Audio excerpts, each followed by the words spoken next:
नमस्ते, मेरा नाम 다냐 है, मैं हिंदुस्तान से हूँ. 안녕하세요. 저는 다냐입니다. 오늘 제가 소개할 나라는 인도입니다. 일단 제가 저희 국기부터 설명을 하겠습니다. 저희 국기에 4가지 색깔이 있는데 첫 번째 색깔, 주황 색깔은 용기를 뜻하는 색깔입니다.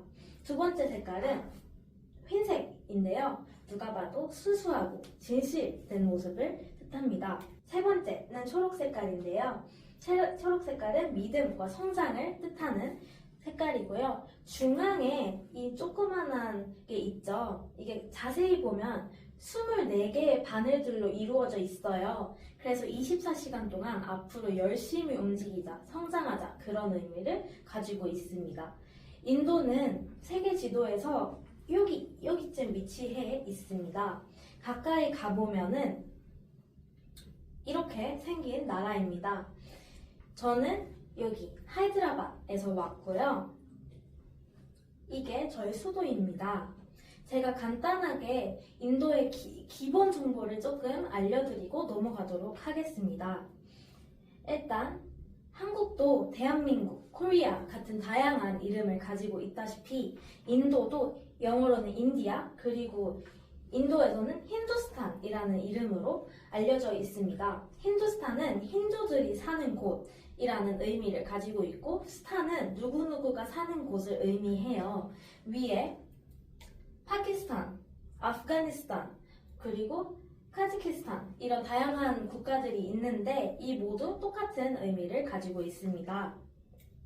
수도, 한국에는 서울이죠. 인도에서는 아까도 말씀을 드렸는데 뉴델리입니다.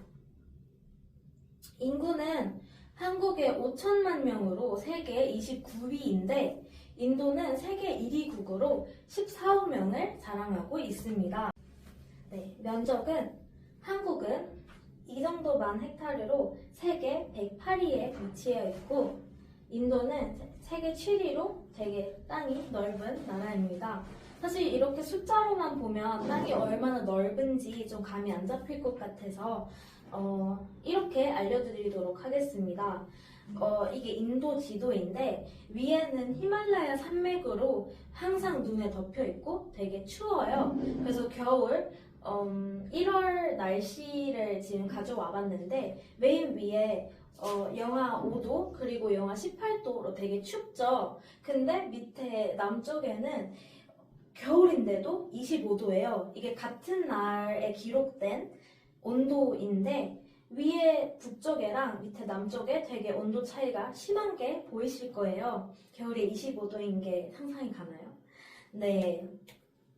그리고 더 면적이 얼마나 큰지 감을 잡고 싶다면 제가 퀴즈 하나를 내겠습니다. 한국의 부산에서 서울까지 운전을 해서 온다면 몇 시간이 걸릴까요? 제가 알기로는 6시간이 걸리거든요. 근데 인도에서도 여기서부터 여기까지 운전을 해서 갈 수는 있거든요. 근데 그게 몇 시간이 걸릴지 한번 예상을 해보셨으면 좋겠습니다. 5월 30일 날에 저희가 포럼에 참여하게 되었는데 그날 답을 알려드리도록 하겠습니다. 네, 화폐는 한국 화폐 단위는 원이잖아요. 인도에서 쓰는 화폐도 한번 같이 고민을 해보시고 포럼 날에 맞추신 분에게 선물을 드리도록 하겠습니다. 화폐는 이렇게 생겼고요. 저희 화폐 위에 간디라는 분의 사진도 있습니다. 넘어가서 한국에는 언어가 한 개죠. 한국어. 근데 인도에는 언어가 되게 많아요. 많은데 그 중에서 22개가 공식 언어로 채택이 되었고 힌디어가 가장 많이 알려져 있죠. 그래서 인도에는 되게 언어가 많아요. 사실 사투리 같은 걸 추가해서 200 몇 개라고 알려져 있는데 그 외로 1000 몇 가지가 되는 걸로 알고 있어요. 그게 아까도 말했지만 면적이 되게 넓고 각 지역마다 문화와 언어가 다 다르기 때문에 그런 걸로 알고 있습니다. 저희는 힌디어를 3가지만 배우고 넘어가도록 할게요. 일단 제일 기본인 건 안녕하세요겠죠? 안녕하세요는 힌디어로 이렇게 써요. 읽는 거는 나마스테라고 읽어요. 제가 아까 소개할 때도 나마스테로 시작을 했는데 안녕하세요라는 뜻을 가지고 있습니다. 만나서 반갑습니다라는 거는 이렇게 쓰고요.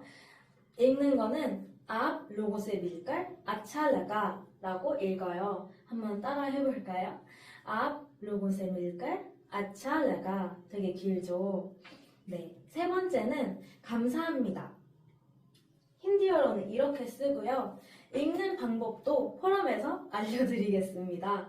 사실 제 이름은 여기서 따온 이름인데요. 한번 추측을 해보실 수 있을지 궁금합니다. 의상으로 넘어갈게요. 인도에는 의상이 되게 다양한데 이렇게 색깔도 다양하고 두르는 방식도 되게 다양해요. 한번 알아볼게요. 이거를 사리라는 옷이에요. 이건 사리라는 옷인데 긴 천을 두르는 거거든요. 위에 작은 크롭탑 같은 거와 밑에 치마를 입고 그 위에는 이렇게 긴 천을 두르는 걸 사리라고 불러요. 이거는 여성들이 좀 결혼하고 나서나 좀 20살 정도 넘고 나서 자주 입는 옷이고요. 이거는 레헨가라는 옷인데 똑같이 크롭탑 느낌의 치마긴 하지만 천은 길지 않아요. 아까 사리에서 있었던 천보다는 짧고 그냥 위에 얹는 느낌으로 입는 옷이에요. 레헨가라고 하고 남자들은 천을 머리에다가 둘러요. 이걸 빠가리라고 해요. 빠가리. 이렇게 다양한 색깔과 다양한 스타일이 있어요. 또 그걸 또 두르는 게. 그 외로 옷은 이렇게 생겼어요. 남자들 옷은 짧지 않아요. 크롭톱 같지 않고 좀 긴 옷을 입는 편인데 이걸 도티라고 해요. 밑에 바지같이 생긴 것과 위에 상의는 긴 편입니다. 여기도 천이 있어요. 짧은 천을 위에 두르기도 합니다. 다음은 지역 소개를 조금 하도록 하겠습니다. 첫 번째는 저희 수도 뉴델리를 소개할게요. 뉴델리 가면 꼭 가보셔야 하는 곳은 이렇게 생긴 대통령의 궁전이라고 하는 것인데 한국에도 청와대가 있고 미국에도 화이트하우스가 있다시피 인도에서도 있는데요. 조금 예쁘게 생겼습니다. 내부에는 이렇게 아름답게 되어 있고 사람들이 방문할 수 있도록 열려 있기 때문에 인도에 가보게 된다면 꼭 방문하기를 추천드립니다. 두 번째 소개할 곳은 알라딘에 있는 궁전의 모티브가 된 곳이기도 한데요. 이렇게 생겼어요. 여러분도 잘 알 것 같아서 이름은 타지마할입니다. 타지마할이 되게 커요. 사실 아까 사진에서도 보시다시피 여기 이 조그만한 게 사람이에요. 그래서 되게 큰 건물이고 이 큰 게 다 대리석으로 만들어졌어요. 그래서 정말 오래 걸린 곳으로 알고 있고 이게 들어가는 엔트런스 게이트이고요. 내부에는 이렇게 있다고 해요. 그래서 여러분도 인도에 가게 된다면 타지마할은 꼭 잊지 마세요. 네, 두 번째로 소개하게 된 도시는 인도의 중심 뭄바이라는 도시입니다. 뭄바이를 방문하게 된다면 꼭 가보셔야 할 곳은 Gate of India라는 이런 곳인데요. 이게 사실 영국 식민지 시절에 인도에 처음으로 왕이 방문할 때 그분을 마주하기 위해서 만들었던 곳이고요. 여기서 위에서 보면 이렇게 바다에서 배가 들어오면 여기 내려서 이 게이트를 거쳐서야 뭄바이로 들어올 수 있는 형태입니다. 그래서 왕을 인도로 들어올 때 되게 환영하고 싶은 마음으로 지어진 곳인 것 같습니다. 그리고 그 바로 옆에 이 건물이 타지 호텔인데요. 이것도 왕이 인도에 있는 동안 잘 지내길 바라는 마음으로 지어진 건물이라고 알고 있습니다. 아직도 호텔이 있고 아직도 객실을 사용할 수 있는 걸로 알고 있어서 여러분도 한번 인도에 가게 된다면 왕 체험을 한번 해보시길 바랍니다. 건물은 외부에는 이렇게 생겼고 내부에는 이렇게 생겼습니다. 되게 왕이 사실 것 같은 모습이긴 하죠. 네, 100년 전에 지어진 건물치고는 되게 큰 건물이라고 알 수 있습니다.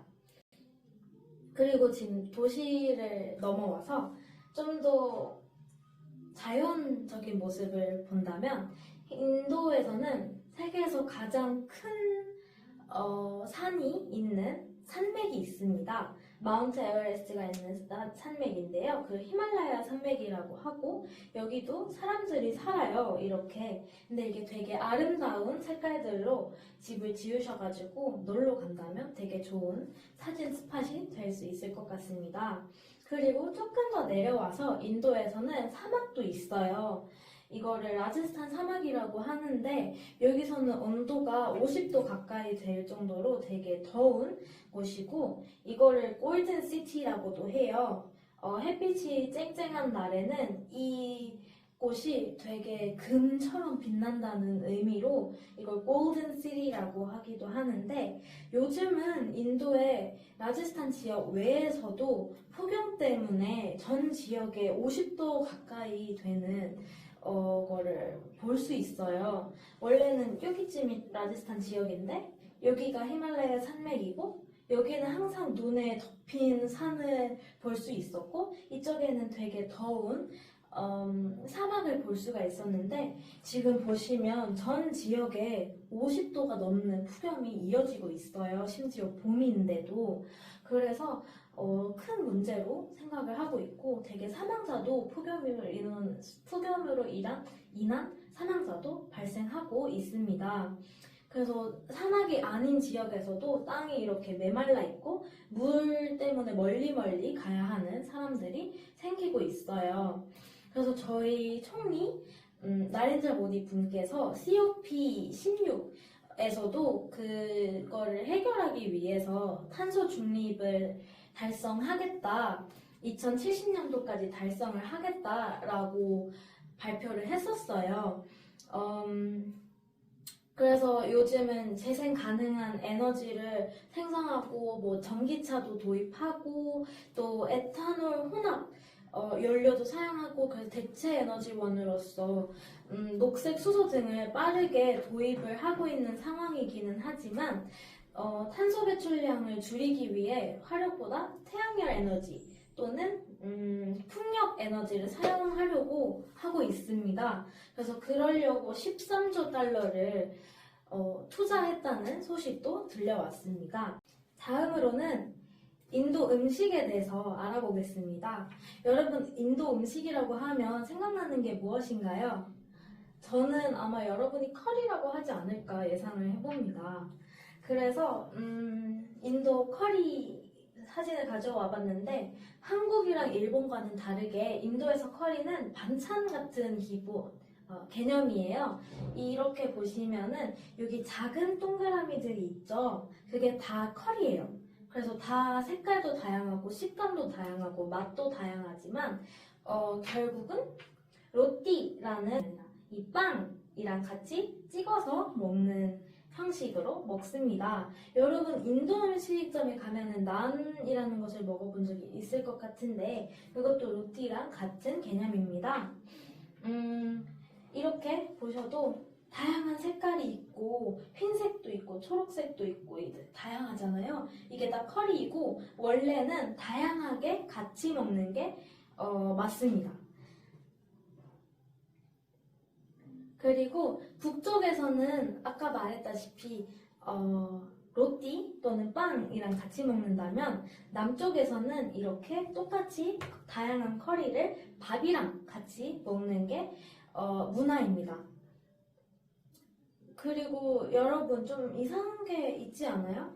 여기 위의 사진들과는 다르게 밑에 나뭇잎이 있죠. 네, 인도에서는 사실 일회용품을 써야 할 때 또는 여러 명이 같이 밥을 먹을 때 일회용품 대신에 플라스틱이나 종이 대신에 이렇게 나뭇잎을 쓰곤 합니다. 근데 이게 특정 나뭇잎인데 땡땡땡 나뭇잎이에요. 이것도 퀴즈로 내겠습니다. 포럼날에 알아보도록 하겠습니다. 그리고 인도 하면 빼먹을 수 없는 건 손으로 먹는 문화죠. 이렇게 손으로 먹는 게 원래 몇천 년부터 이어져 내려온 문화이기도 하고, 밥은 이렇게 먹고, 그리고 빵은 이렇게 찝어서 먹는 게 문화입니다. 네. 인도 문화를 이렇게라도 소개하게 되어서 자랑스럽습니다. 짧은 시간이어도 집중해서 들어주셔서 감사합니다. 5월 30일 포럼에서 뵙도록 하겠습니다. 나마스테.